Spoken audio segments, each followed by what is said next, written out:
Installation. Remove any existing version before installation. Go to the Preference tab, locate Easy Anamorphic Flare, and click Uninstall. And drag and drop the installation zip file onto Blender, and click OK. Activation.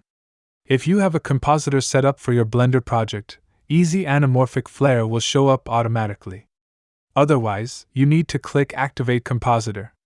The Easy Anamorphic Flare add-on will set up a basic node setup and open up a separate compositor window for you.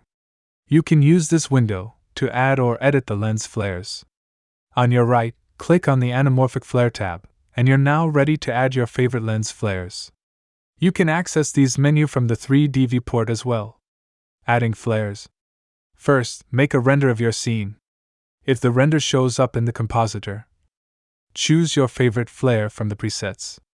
If you don't see any changes, go to the Cryptomatte node and click on the plus icon. And click on the part where you want your flares to be. You need to remember the material name of the part. If the name appears when you hover over it, click it. Editing the flare. You can adjust the intensity, look, and color of your flares by adjusting these node values in this blue area.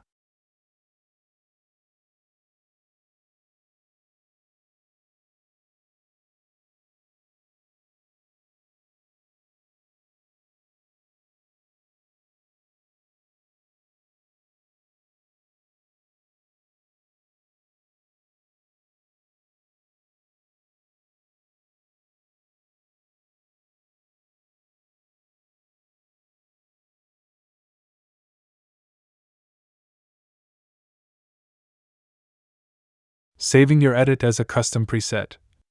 Put your name for your new preset here, and click Save Preset Record.